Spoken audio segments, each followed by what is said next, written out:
Menopause आणि thyroid हे हं, इंटरकनेक्टेड आहेत का? अगदीच आहेत. ओके. अगदीच नक्की आहेत. कारण थायरॉईड आपण खूप बघतो आहोत आणि थायरॉईडला मी कायम म्हणते तो हॉर्मोन्सचा राजा आहे. हम्म. ओके. सो तो जर हॉर्मोन्सचा राजा आहे, तो डिस्टर्ब होतो आहे, तर तुमचे इतर हॉर्मोन्स नक्कीच कुठे ना कुठेतरी डिस्टर्ब होणार आहेत. प्लस वयानुसार जे इस्ट्रोजन, प्रोजेस्टेरॉन कमी व्हायला लागतं. सो या इस्ट्रोजन हॉर्मोनला सुद्धा ना आपण थोडंसं हम्म. सुपरवायझर म्हणू शकतो सगळ्या बरं. हॉर्मोन्सचा.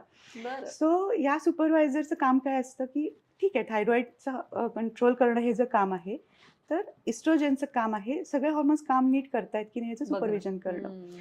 सो हे जेव्हा कमी व्हायला लागतं त्यावेळेला इतर हॉर्मोन्स अजूनच रिलॅक्स होतात. कारण का थायरॉईड डिस्टर्ब आहे आणि सुपरवायझरही काम करत नाहीये. अगदी. तर मग शरीरामध्ये सगळेच डिस्टर्बन्स होऊ शकतात. त्यामुळे हे हम्म. दोन्ही एकमेकांशी नक्कीच इंटरलिंक्ड आहेत.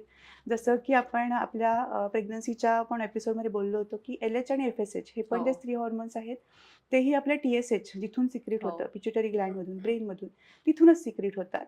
त्यामुळं या गोष्टी एकमेकांशी नक्कीच इंटरलिंक्ड आहेत. ओके. आणि इथं जर आपण थायरॉईडची हम्म. काळजी योग्य नाही घेतली, तर मेनोपॉज आपल्याला योग्य पद्धतीने आपण हँडल नाही करू शकत. ते सिम्प्टम्स थोडेसे जास्त वर्सन किंवा ॲग्रिवेट होऊ शकतात. ओके.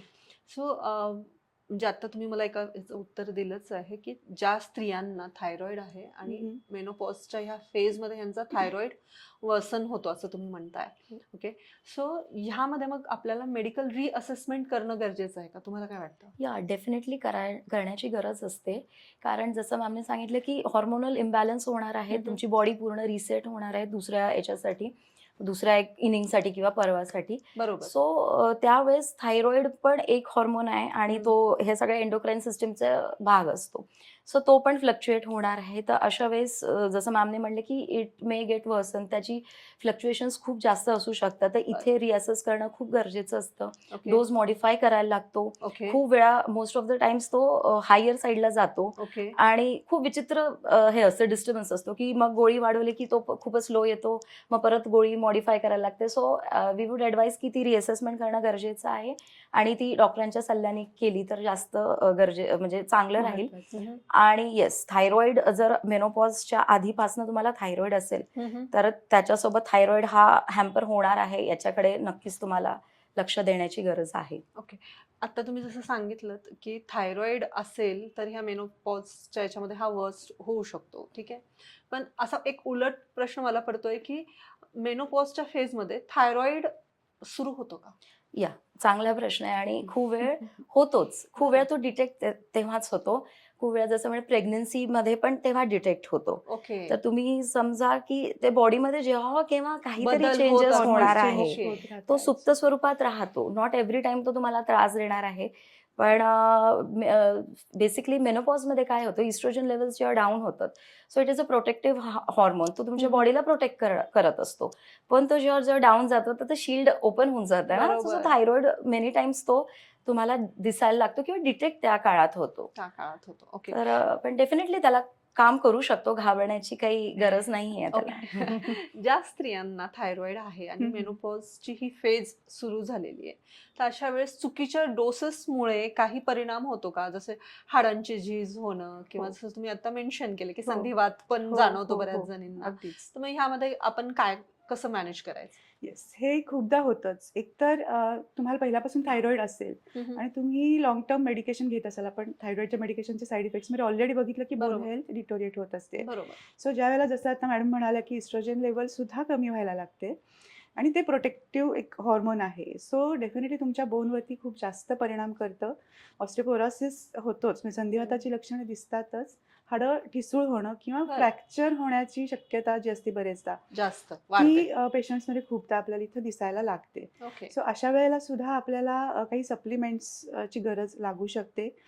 ती महत्त्वाची आहेच. पण ओके. जनरली जे थायरॉईडचे मेडिकेशन आपण घेत आहोत, ते आपल्याला कंट्रोलमध्ये ठेवणं. जसं मी कायमच म्हणजे 50 एम-सी-जी पेक्षा तुमच्या गोळ्यांचे डोस जर कमी असतील, बरोबर. तर तुम्ही तुमच्या बोनची हेल्थ बऱ्यापैकी कंट्रोलमध्ये ठेवू शकता, सांभाळू शकता. ओके. सो तिथं पहिला आपला फोकस असणं नक्कीच गरजेचं आहे.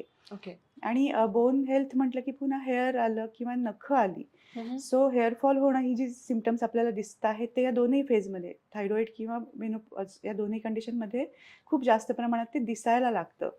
सो आपल्याला याच्याकडे लक्ष देणं नक्कीच महत्वाचं आहे. ओके. आणि डोस थोडा चुकीचा म्हणजे कधी तो जास्त पण होऊ शकतो, कमी कमी होऊ पण होऊ शकतो. शकतो. जास्त झाला तर तो हायपरच्या स्टेजमध्ये जातो, मग तुमचं मेटाबॉलिझम जास्त हाय होतं गरजेपेक्षा.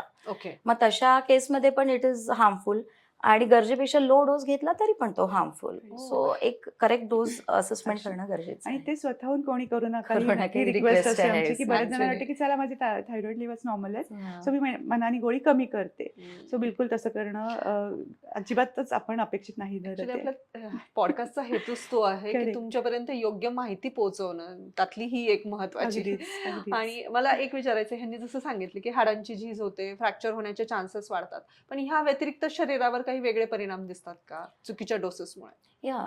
तुमच्या हार्टवर परिणाम होऊ शकतो, अननेसेसरी पॅल्पिटेशन्स होतात, बरं. आणि स्किनवर तुमच्या त्याचा इफेक्ट दिसतो. जसं बरं. त्यांनी सांगितली, ड्राय स्किन, हेअर वर तुमचा दिसतो, जॉईंट्स ऑलरेडी अफेक्ट होतात, लिव्हरवर तुमच्या त्याचा परिणाम होतो, बरं.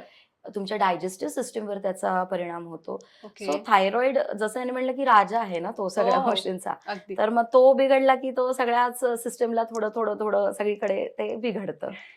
आणि खूप महत्वाचं आहे डॉक्टर, कारण बऱ्याच जणींना कदाचित हे माहितीच नसेल. आपण वरवरची लक्षणं बघतो, चिडचिडेपणा म्हण किंवा हो, मूड हो, स्विंग्स, हो, हो. हॉट फ्लशेस आणि केस गळती, ज्यामुळे केस गळतीमुळे तर जास्त परिणाम होतो. अगदी. Yeah. फक्त इथपर्यंतच आपण लक्ष देतो, पण जसं तुम्ही आता म्हणालात की लिव्हर आहे, हार्ट आहे, तुमची किडनी फंक्शनिंग आहे, अगदीच. ह्या सगळ्या गोष्टींवर पण जर इन्सुलिन परिणाम होत असेल, रेझिस्टन्स पण इन्सुलिन वाढायला रेझिस्टन्स लागतो, आहे, सो एक्झॅक्टली, डायबेटिक तर ह्या सुद्धा कंडिशन्सकडे गोष्टी जाण्याची लक्षात ठेवणं शक्यता. गरजेचं आहे. अगदीच. ओके. ऍक्च्युली प्रॉब्लेम तोच आहे ना, स्त्रिया म्हणजे प्रायोरिटी कशाला देतात, कधी कधी खरंच विचार मोठा करण्याची प्रश्न आहे मोठा तो. प्रश्न आहे. एक्झॅक्टली.